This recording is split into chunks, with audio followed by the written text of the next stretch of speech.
Hello, everyone, and welcome to the Global Esports Executive Summit 2021. I am Nesligül Deniz Kolaşinli, one of the hardest names to pronounce in the summit, I assume.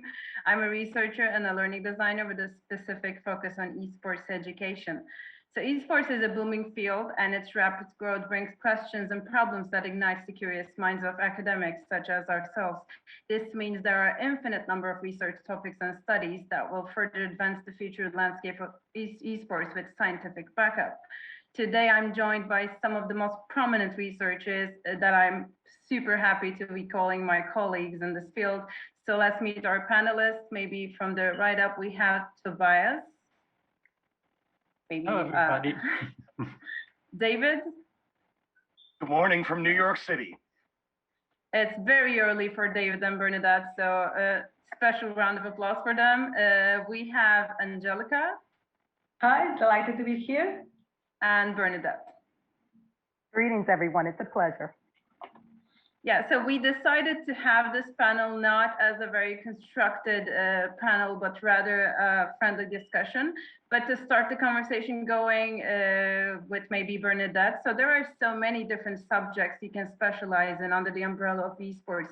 People tend to assume that esports is a linear field, but it is not. There are so many different fields you can focus. But maybe one of the most common comparisons we see is traditional versus electronic sports, or rather the question is esports and actual sports.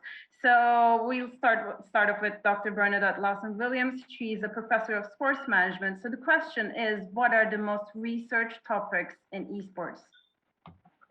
Absolutely. The most researched topics within esports, from my perspective, have to be the correlation between esports careers and gaming.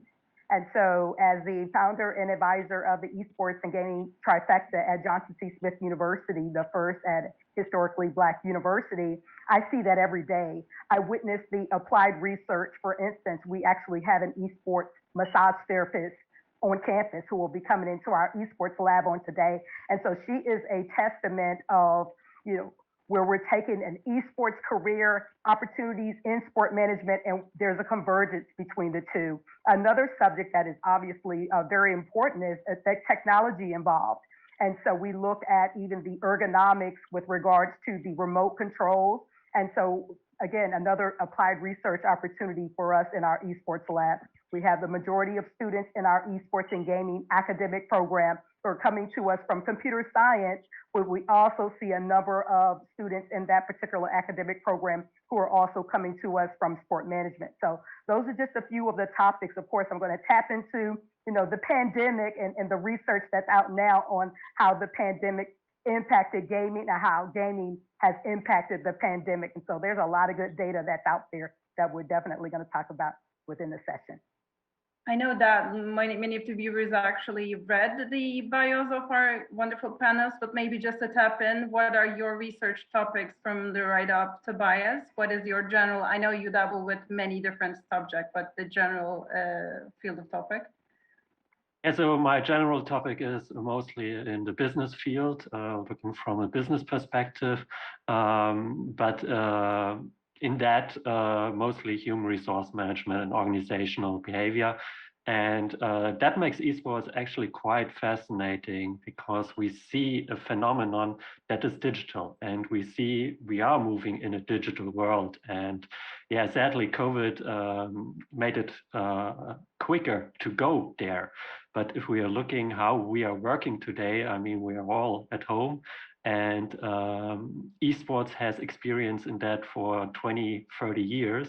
So it's quite fascinating to transfer that knowledge that we have in esports into this new digital world. And that is the part which interests me the most. We have another sports management specialist, David. Maybe you can tap into what is your research field? Sure. I think I can hit both of these topics. First, about myself, I'm an associate professor here in St. John's University in New York City. I do, just like Dr. Lawson-Williams, I kind of go both ways in terms of sport research and esports research. My specialty is in marketing and analytics. And probably one of these days, I will figure out a way to do the analytics of esports. But sadly, some of the technology, as Dr. Lawson-Williams was kind of, alluding to, is not there yet. But some of the technologies, AIM Labs and others, are really doing some great things in the space. From my perspective, I've done some research on the research of what kind of topics. So analyzing about 600 articles on esports, the top 6 topics were media communications, gambling, business management, health and wellness, social and cultural, and then streaming. So, when looking at the kind of the field as a whole, there's quite a diversity there for scholars of business subjects like Dr. Scholz, for health and wellness. There's a lot of people who are really interested, medical doctors, and the ergonomics that Dr. Lawson-Williams was describing, and myself in analytics and things of this sort. So there's a lot of exciting things that are going on in research in esports. Let's add something more up to the diversity table, diversity of research topics. So Angelica actually is one of the most different topics that we have in the panel. So she's a psychologist and studies the psychological effects of gaming and esports. Maybe you can talk about that a little. Yes, sure. So I have been interested for over 15 years in really how video games impact the players' perceptions, cognitions, and behaviors. And currently, I'm leading the eSport project at University of Bergen, where we are looking into how eSport programs impact students in terms about the well-being and the academic performance. So I see eSports projects as an opportunity to really guide students into more responsible and more safe patterns of gaming. And this is why I start my interest into this area. Wonderful. Well, I maybe add something else to the table. I'm working on cultural heritage side. Actually, my field is cultural heritage.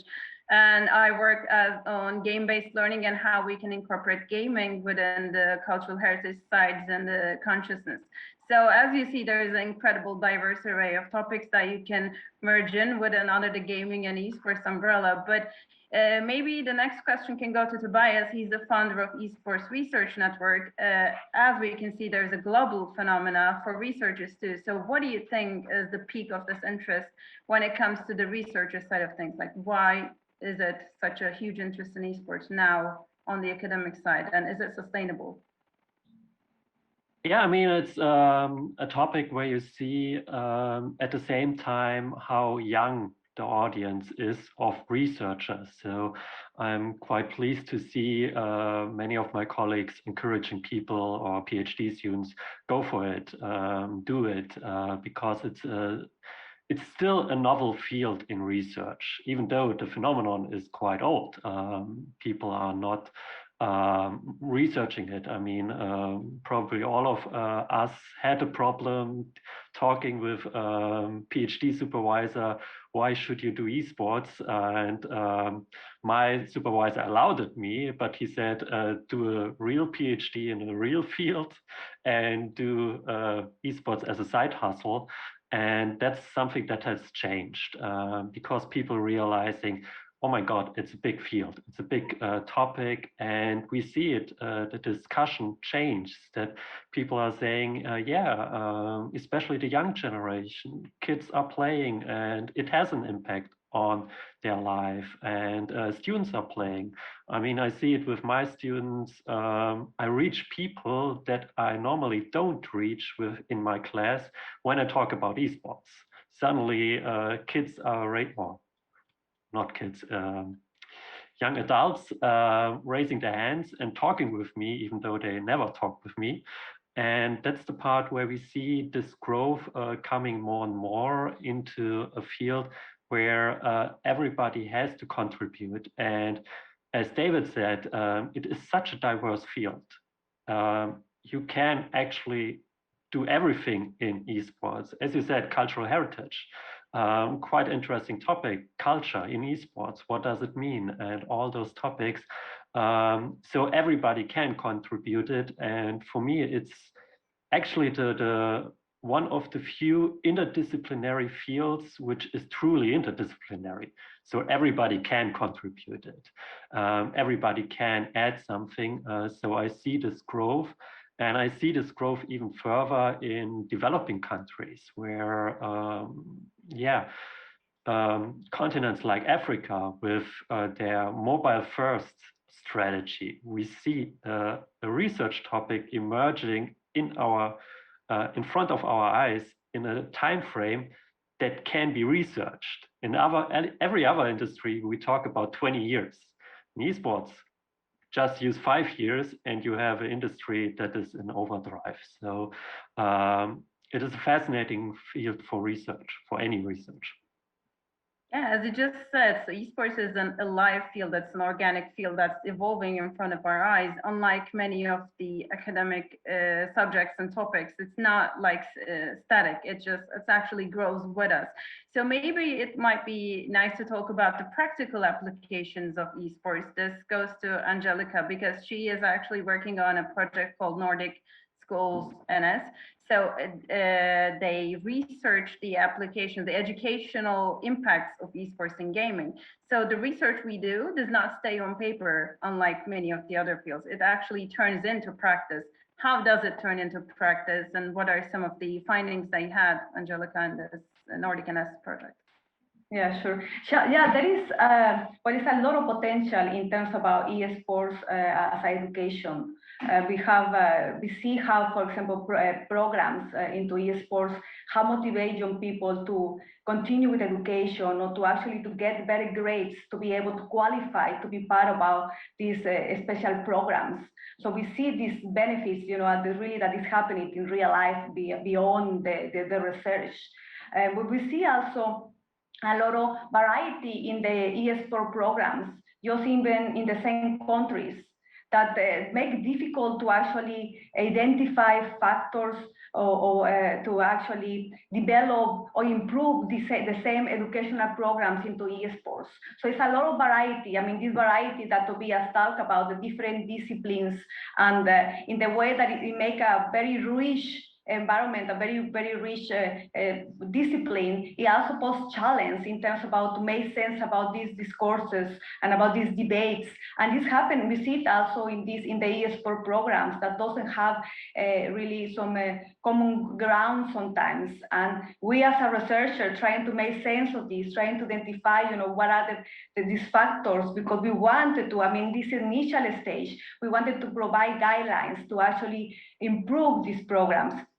But it become, at this stage, it's quite challenging. We have these different esports programs that are, for example, in America as a varsity programs. We have programs in Sweden and Norway that are part of the curriculum or in high schools, for example, that give a little bit more seriosity in a way to the esports education and start in this way. But it's still a lot of questions, to answer, and a lot of things to define into this, to formalize really the esports education.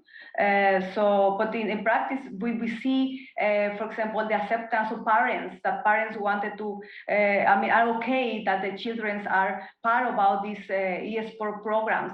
We see also that the students want to become esports players.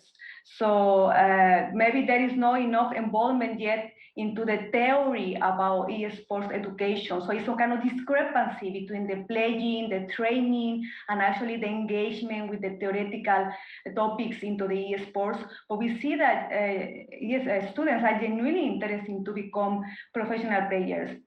And we know also that it's very small number of people or these players that will be successfully become professional players. But we need to make a sense about this type of education that they maybe can transfer later to a different areas, or actually, take some extra benefits about the time that they dedicate to this esports education. But we are still, in a very initial stage. I'm initial stage as well about my research, which is a longitudinal project, and soon will be published some cross-sectional results. And hopefully, I can share more specific data from this esports NS. Maybe next year. At next year's panel, we'll see what the outcomes are. But yeah, this is a question that we receive. I'm sure everyone has received, but it's a controversial thing. So should we teach esports from a performance perspective, like esports programs? Should they constitute of teaching the leveling up, the tiering up in esports, or should we use esports as a tool to teach soft skill or hard skill? So what do you guys think when it comes to esports program under academic field, whether it be like middle school, high school, or varsity and university side of things? How do you think, we don't have a concrete answer, I know, but according to your research and experiences, what do you think an esports program should look like? Anyone can jump in at this point. Speaking as a gamer mom of twin sons who are avid gamers and have been gaming avidly since they were 4 years old. Again, I'm a former gamer girl, so I can relate to all of the ins and outs of the industry as a player and, how that affects your mental performance, the emotional side. I think that we need to approach it from a multifaceted angle. And so from that, of course, our esports and gaming management program has a business focus. But even taking that business focus, students who are in that esports lab who are acquiring that kind of content related to the business side of esports and gaming, within the next hour after the class ends, are actually staying after to perform in esports. So they're actually competing immediately after. And so a lot of the students in our programs have the best of both worlds because they're actually learning about the content, the academic side of it, but then they're learning about, of course, the careers, and they're receiving the hands-on practical experiences in the esports lab as they compete. And so we've just seen them really blossom in terms of understanding that we aren't just gaming to game. There is a focus, and it's more than a game. It's really about, the continuity between performing, enjoying that competitive side, but also walking out of the door, especially when you're talking about from a university standpoint, walking out of the door with a job. And so that's what our biggest push is, making sure that they understand that this isn't just a leisure opportunity. This is an opportunity to develop a career that you already love. And so that's my perspective. I love the word more than a game, or the saying, because that's it. We need to focus on the idea that there is some outcome out of it, that it is something where we are contributing to their employability on the market. Mm-hmm. So that's the part where I think we need to be more transparent for the students that you cannot be the next esports pro player. You cannot be the next Get Right or something like that. It's like in sports. If you don't start with 14 and really grind into the game, you will not become this person. But that all those skills you are learning, you can use, maybe not in the esports field, but in every other field as well. And that makes it fascinating because everything you are teaching them, be it in the esports business, be it in esports streaming or whatever, you can transfer to nearly every other field. So be it in a traditional company that are building up esports departments just for their own teams or their corporate esports, for their own company, just for employer branding and all that, suddenly you have this whole field where you may not do this esports stuff, but all the skills you learn are applicable. And that's the part where I think every esports program should always look at what are those students are learning, and maybe not in the esports field, but in the whole field. So we are preparing them for the job market. And yeah, I mean, as much as I love esports, who knows, 10 years in the future, will I be still in esports? Don't know. So we need to have this employability as a focus. If I jump in here for a moment, the way I share both of my colleagues, all of my colleagues' ideas, but if we were to really just kind of focus a little bit, I believe esports is a really good medium or platform through which much can be taught. In the United States, there are groups that are always providing information to us about, here are what employers are saying they want graduates to have. One of the greatest most important, most highly ranked items is teamwork, collaboration, especially today in an online environment.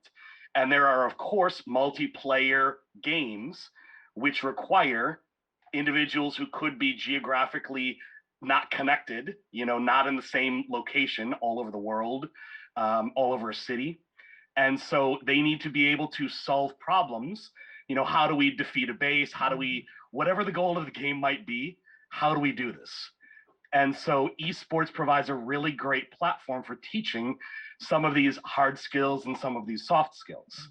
Many years ago, going through school, I'm sure many of us, we had math classes and we were given problems. 2 cars are going in different directions. Today, we could give students esports problems. And we could give them problems. Okay, team A is collecting gold at 500 per minute and team B at 450. What's going to happen?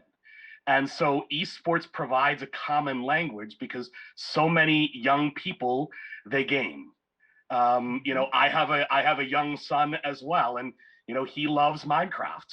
And so it's a great opportunity for him and I to work together to, okay, how do we build something? I don't know yet how that building is going to transfer to his future job because he's too young to know what he wants to be when he grows up. But it's something that's fun, and it's something that he's learning something. What Dr. Gortari was talking about was some of those, learning some of the psychology, the cognition. He's learning how to build things in ordered manners. And so the esports is a great platform through which we can teach many different topics, interdisciplinary. I think Dr. Lawson-Williams mentioned that word early. So yeah, lots of great opportunities with esports. But does it pose any difficulties when we say esports, the games actually belong to companies? So it's not like football or basketball. It's not anonymous. Like it doesn't belong to the humanity. It belongs to actual companies. So that is also a discussion point that almost everyone, I assume, had. So we are trying to research from an objective point these games and the field of esports, but it actually revolves around for-profit companies. And the games they produce, they are not intended for educational purposes specifically. And I also work with many different countries on esports curriculum. So it poses some threats when it comes to the subjects of the games.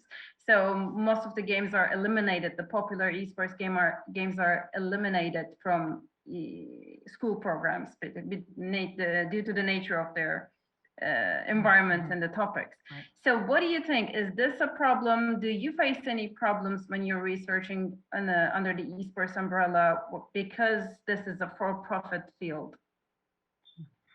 This is actually, speaking of research, applied research opportunities, this is a challenge that we tackle through our game development club, which also falls up under our esports and gaming trifecta. And so part of that discussion is about the types of games that would be appropriate in an academic setting. And so as we're pushing our students to develop those games, they have that in mind, that you want to look beyond. Of course, first-person shooter games are very popular. They're absolutely popular in my household, and they're the most popular within our esports club. Call of Duty is one of their most successful esports titles, but we have to look beyond.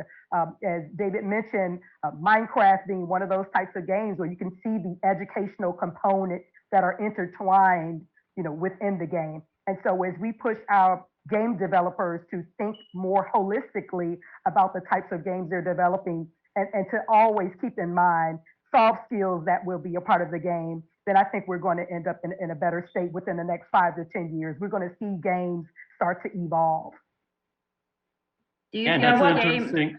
Sorry. Yeah. No, please, Tobias. Yeah, that's an interesting point because we are seeing, or even though it's quite slow, we are seeing that esports companies and game developers are realizing, oh my God, we have a social responsibility here. And even though, for sure, it's a for-profit organization, this is something which showed COVID and the climate situation that they cannot escape this aspect. So if they are, okay, it's a slow process, so in the future maybe, but some of the companies are realizing, and Minecraft with Microsoft is a good example with their Minecraft teaching alliance or program. And we are seeing that there is a shift in the mindset. And it is something where esports is on its path of professionalization, that we are suddenly have to talk about social responsibility. And even the company that has a 18+ game has a social responsibility to make it in an environment that it's friendly. And all those topics show that slowly the companies are realizing we have a responsibility and we need to tackle that. Yeah, that is a huge problem we face. Yes, please, Angelica. Yes, I think in terms about the transfer, effects about video games, it's a lot of controversy in terms about how really, I mean, we know a lot of evidence that video games can be educative and all the benefits, but it's very controversial in the end. But what I can tell you about my research about game transfer phenomena, that is other area of research that I have dedicated several years. We see this transfer of strategies that gamers are learning in the game to real-life context. So we see this association between stimulus and between activity that the players do in the video game world to the real-life context. So it's a lot of potential, but we have this research that have been divided really into commercial video games and into good games, and the good games are the ones that have been developed with some specific objective to improve certain cognitive abilities.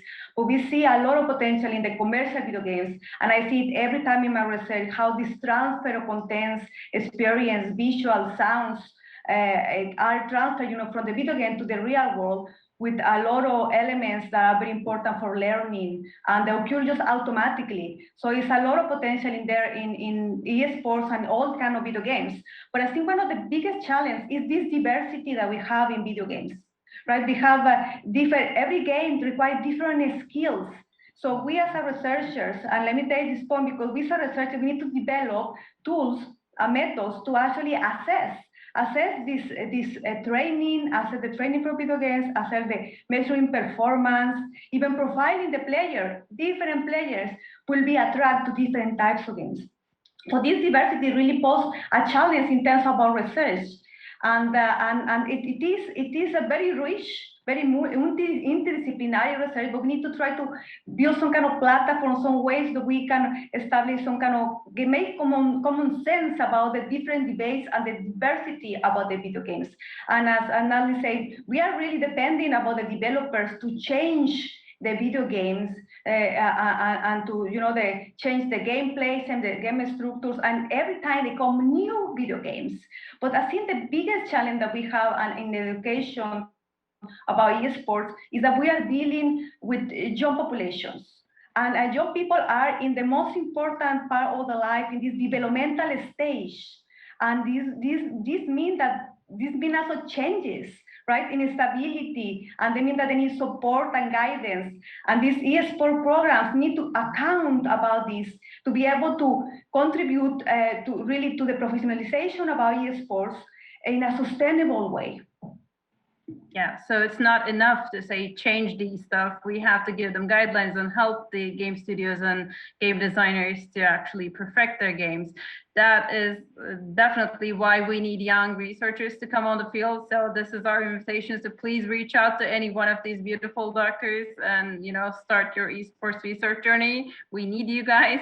And this brings we have to talk about the downsides of the esports research though. So the lack of actual research resources, and the lack of journals, academic journals, where you can actually publish your work and go further with for your professorship, let's say. This is a big problem for many of the young academics. That may be the reason they change their field, because there is such a lack of this resources. So for that, I want to give the microphone to David, because he actually co-authored lead author and a lead publisher of the English textbook Esports Business Management, which, if I'm not mistaken, please correct me if I'm wrong, is one of the first English written textbooks in esports, right? So you are contributing, thank you very much, David, to us, you're giving us the resources that we need. But what do you think are the biggest challenges when it comes to becoming an actual esports researcher? Yeah, so I think all of us here on this panel, we've authored book chapters. Tobias has written a fantastic book on esports and business. I collaborated with 46 other people to write esports business management. So still today, it's the only English language textbook on esports. And so one of the challenges that we've obviously faced is, in years past, we found ourselves in situations where if we were teaching courses on the topic, finding like a single resource made it very challenging. We in fact had to cobble together pieces. And so that was really the underlying piece of why we wrote the book. But one of the things that we also realized is, even if you're the CEO of a publisher, you probably don't know every inch of the space. And so it's one of the reasons why we collaborated with so many different people from around the world to write the book, because everyone has different perspectives. The four of us on this panel, we're all doctors, we all have a common educational background, but we probably could not be more different in some of our interests and research topics, which kind of leads to the second point. And so there may be a couple of jaws that might drop here, or maybe even some claps from some fellow authors. One of the biggest challenges we faced is research outlets for esports research. And so in fact, earlier today, and this is the first time publicly it's going to be discussed, the publisher of the textbook, Human Kinetics, who published Esports Business Management, they have approved the first indexed journal in esports. And so I'm the founding editor of this journal. So the journal's title is the Journal of Electronic Gaming and Esports. Obviously, we had to be a little careful with the word gaming because it can also mean betting. So hopefully with electronic gaming. But of course, as some of the other panels were discussing, we have new technologies. So VR, AR, MR, XR, all these new realities.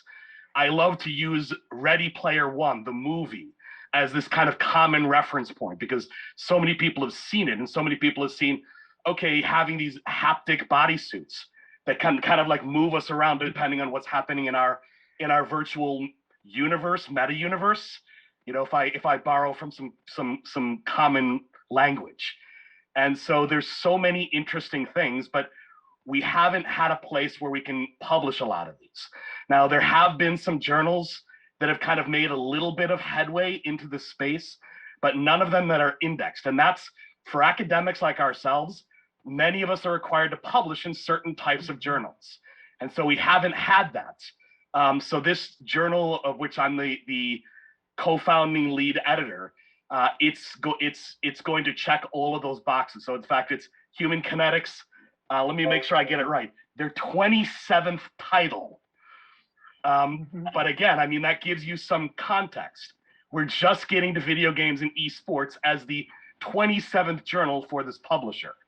And so really this is a very modern, very popular, very important topic right now. And so we're trying to bring as many resources from those of us who've been around a little bit longer, and who can try to make some of these changes and try to help. So I'm actually really happy to say that everyone on this panel, when we came up with like what topics are we going to include, everyone's research could be included in this journal, because there's so many topics and interdisciplinary topics that could be included, from the health and wellness to the psychologies to the sociology to the culture, even to the world cultural phenomenon, Nesligül, that you were describing in your bio earlier. I'll make sure to write something immediately.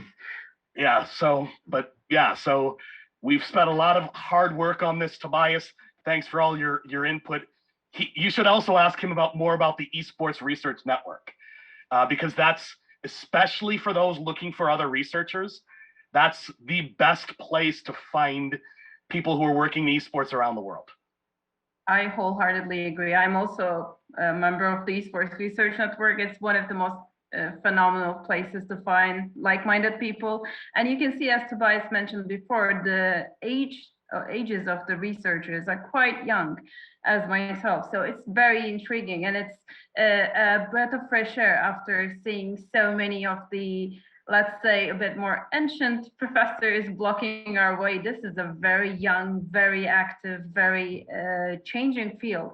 So it's a welcoming field, although there are many challenges as we are discussing right now. It is expecting new blood, like new ideas, new perspectives, because there's so much to discover. It's like a scientist's dream. You know, there are so many different things that we don't have the answers for. As Angelica said, like lots of people started their research, but we don't have the answers yet. We cannot answer some questions very specifically, like, is it a sport? We are still at the stages of discussing it with many research and supporting evidences. But yeah, any other challenges that you guys faced in your respective fields, maybe to give some perspective to our listeners as researchers? I think I can take just something about the publication, because I think for me, the biggest challenge is that we have a very few eSport journals. But these are open source journals where this is fantastic because everybody that access this journal can read your papers. But I wonder which are the researchers that actually had the budget to publish in these journals. So we can see this kind of, this inclination to certain topics that are more favorized with the budgets. So this is why it's very important to actually start getting some grants or some support from the industry and organizations that support students, because there are a lot of talented students that wanted to do a specialization and young generations, but usually there is research, it costs money, it costs time and requires resources, even to publish a paper that everybody can read. So I think this is one of the biggest challenges. Other challenge that I face is the recruiting participants. Usually, researchers, we tend to recruit participants that are convenient samples, students, semi-professional gamers, amateur players, but it's very difficult to reach the professional player. So we are trying to translate, the findings to one population to another. So we need really the collaboration in the industry and the federations, associations to really, the stakeholders to open these gates for researchers and collaborate all together. So I think this is a big challenge, but let me just take very quickly, I don't want to take too much time, about the sports or the eSports, this debate that this struggle and the importance about eSports, about eSports as a sports to in a way to legitimize the activity. But in terms of research, this poses us a lot of challenges, methodological and theoretical challenges, because we need to decide as researchers where to draw the line between what is sports and what is sports, which methodologies, which theories we should apply. And there is many things that doesn't apply into one discipline to the other. So we need to develop tools, we need to validate tools for training, for teaching, for the profile of the player. And this is very challenging because we have different views, different perspectives that is rich, as I said before, but also it poses challenge in terms of how to find some consent. And this is very challenging. I mean, what we have seen this in research, for example, about the effects of video games. Gambling doesn't apply to gaming. We see criteria diagnosed that have been challenging now by the practice of our eSports in many different ways. We see the use of cognitive tasks that are very well known and very well accepted to measure cognitive functions, but are not able to differentiate the levels of proficiency about eSport players. So as a researcher, we have a lot of challenges in this sense, in which, what is the line between, draw the line between eSports and eSports, and yeah, in terms of methodologies, it's quite, it's all challenging, yeah. Let's not discourage anyone. It's not all challenges. Very fun to research this field, but we have some 3 minutes till our Q&A. So maybe let's get a round of future predictions for esports research, and then we'll go to the questions. Starting from David is in my first line of sight. What are some future predictions for the future of esports research? Yeah, I think today there are so many questions in popular culture. I imagine we're going to see these in the question and answer session, about is esports a sport? Some of these questions we've already kind of touched on a little bit. but as new technology is brought to bear, so for example, I'll tackle that sport question. One of the biggest challenges with esport is we are a little bit more sedentary and stationary. But as we get to the point of using AR, VR, MR, XR technologies, we're going to start to be playing League of Legends while wearing VR and some of these games. And so we're going to be entering these meta universes, and we're going to be moving around. And so we're going to be moving our bodies in order to do things we would previously just be doing with our fingers.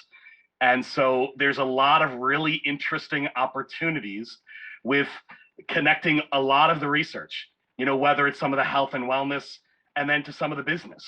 You know, is there an opportunity for, you know, more health and wellness when it comes to taking care of those who are playing esports? Because playing esports, it takes a lot of time and a lot of practice, and there are injuries. And so there's all sorts of, I think, interesting opportunities with some of the new technology. Tobias. I mean, it's, as Angelica said, it's a challenge, but that's something which I find fascinating, because we suddenly have, I mean, that's the dream of a researcher, to create a field, to design a field, to have an impact on it, and have those discussions on interdisciplinary work, how to do it. And probably everybody has this experience in other fields where it doesn't work out that well. So we suddenly have a chance to create this on our own. And I find this extremely humbling, because you rarely get a chance to do that. To have this impact, to make it differently. And yeah, and I think that esports research will become increasingly important. As David says, with all this XR stuff, suddenly we see this barrier between analog and digital world dissolving. And that's something where I see, and that's the motto of Esports Research Network. Esports is a future lab for the digitized society. So understanding esports can have such a big impact on this new world, wherever and whatever that means. As Ready Player One, everybody who read it or saw the movie understood it and understood the impact. So we have the chance to tackle those topics, and yeah, that makes it fascinating to observe where it goes in a couple of years. As I assumed, we are over time, like we're because the discussion is so delightful. But really quickly, if you want to add something else, BerNadette or Angelica, we can take that, and then I'm going to moving forward with the questions that we have. Yeah. I was just going to say, we know that gaming and esports are the great equalizers, and they bring people together. And so we're going to continue to see more research that focuses on screen time. You know, as we have, I know in the US, 97% of youth between the ages 12 and 17 are gamers. And 75% of all US households have at least one gamer in it. So because of that, we know that focus is going to be parents, and even though the gamer could be a parent, but parents definitely honing in on their kids' screen time, as well as addiction to gaming, as well as the correlation. Is there a correlation between first-person shooter games and violent actions? And so I'm looking forward to that. My research on esports as a sport was actually published in the contemporary sport management textbook. David and I both published in that textbook by Human Kinetics. It was actually just released about, 2 or 3 weeks ago, David? And so, yeah, just looking forward to more research that's flourishing and that's exciting and enticing. I'll remind you guys of these points at the next year's panel discussion. We'll see what changed in a year. But yeah, I'll just jump into the question, and then we go forward from there. So the question is, what would you say to a parent who is not allowing their child to engage in gaming for fear of game addiction, or because they view it as a waste of time? This will give Angelica to merge in her answer under this, maybe. Yeah, I think there is a lot of a different perspective in terms of generational. I mean, we are still seeing a more positive perspective about video games, but there is a lot of fear in parents. So I think what I would say is a lot of benefits to playing video games, a lot of potential to learn team working, to improve cognitive skills. And the most important is to have some regulation in terms of rules about the times, the hours dedicated to playing, the types of play or games that are consumed that are according to the age or the players. But I think, I mean, it's very difficult to prohibit now play video games, and we are taking away the opportunity to young people to develop many different skills that they are doing it by just playing every day. So I think parents need to be more open and to give allow to their children the access to technology that is adequate by their age. Yeah, it's quite challenging because it's still we seeing this kind of this controversy of fear to technology. But I think esports is also very, in a way, is very structural gameplay, and I think this is one of the advantages of many of the esports games in comparison to other games. Yeah, parents need to be more open and just let their children to try different experiences, because it's not any longer possible to just don't allow them the access. Great. The second, sorry. Yes. I was just going to say, as a parent, you know, my son plays video games and he plays sports and games. And so when I was young, if I spent an excessive amount of time in the weight room, you know, or on the practice field, eventually my coaches, my parents told me, you got to come home, you got to eat, you got to stop, you're going to hurt yourself, some of these kind of things. And so there's actually quite a few lessons we can draw from sports and apply to esports.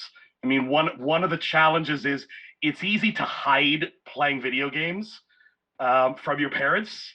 I think, you know, especially because they're on mobile devices. But at the same point in time, I think parents just need to, you know, kind of warn their children of, you know, if you play too much, you know, there could be negative results, and set rules. Now, kids, of course, don't want to follow rules. You know, that's just being a kid. But I think there are some common sense things that we can do. And I employ these with my son all the time. When he's naughty, we take his games away and some of these kind of things. So I think as a parent, there are absolutely some lessons that, you know, are kind of tried and true methods in order to try to avoid some of these negative pitfalls that can occur. The second question is rather interesting, and I don't know the answer, so if I learn from you guys, that'll be awesome. So the second question is, has there been any research about how gaming can impact the lives of retirees and our senior population? Which is a wonderful question. Does anyone have any insight on it? Yes, I'll take that one. I actually published some research on, as I spoke about the textbook a few minutes ago, and it actually had to do with the benefits of gaming in esports. And part of it for the retired community, as well as our senior geriatrics population, has to do with improved dexterity, improved eye-hand coordination, improved motor skills, and so fine motor skills, and you know, of course, that's the focus in esports as opposed to large motor skills or gross motor skills, but fine motor skills. So there are some positive benefits out there, and you know, I definitely encourage our seniors to get involved in gaming if they're not doing it already. I assume the social emotional impact too, the loneliness, and how the communities, gaming communities, affect not only seniors, which is an interesting topic, by the way, if anyone wants to research further, but you know, the more isolated kids, more introvert kids, gaming creates an online community and sense of community. Also, although there are many toxicities that parents and individuals must be aware of, I guess it has both psychological and physical effects to reach underreached populations like geriatrics or introverts and, you know, but loners. Absolutely. Intellectual benefits as well. Think about the mental acumen that you have to possess.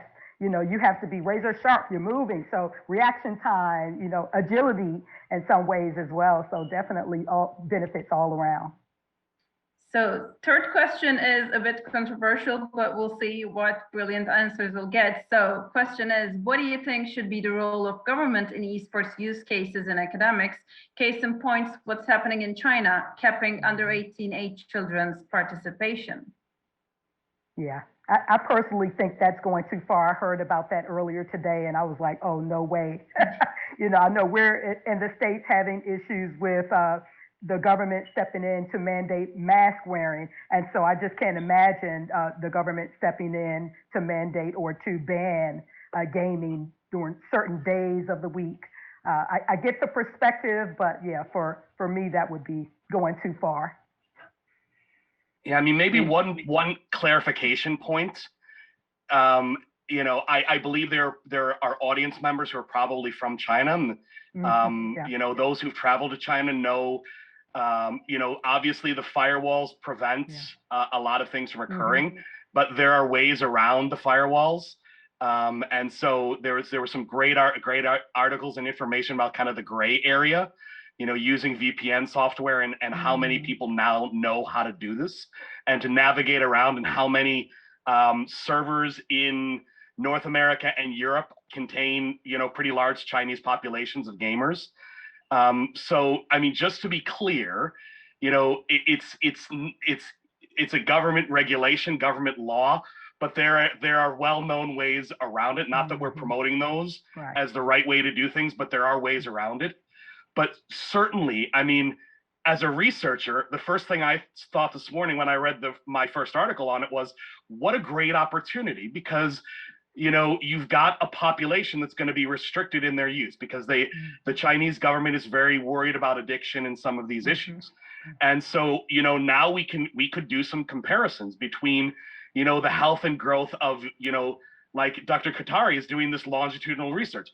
You know, the longitudinal growth of Chinese youths who are, you know, a little bit more restricted in how much they can play, and you know, many of those who are outside who may not face some of those same restrictions. And so it will be really interesting, but certainly down the road, if we see, you know, restricting play is something that has a positive effect, doesn't lead to as many negative outcomes, I could see more governments adopting that stance, just in terms of we need to be protective of different populations that might not be able to protect themselves otherwise. I don't want to cut short, but we have such a small amount of time. So really short, like quick round questions. Question 4 is for every panelist we have. When did you decide to make esports your area of expertise? We can go with very short, on-point answers maybe. Tobias, you can start, I guess. I mean, when I started my PhD, so 2008. Okay, you just decided. Wonderful, David. I would say it was while I was a doctoral student.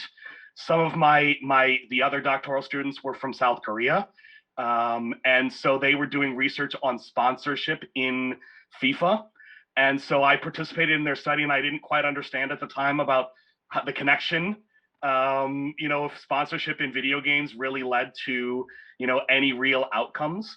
But when you're a researcher and you start thinking about questions, that it just kind of fuels more questions. So yeah, it's probably been 10, 15 years, I guess. Angelica?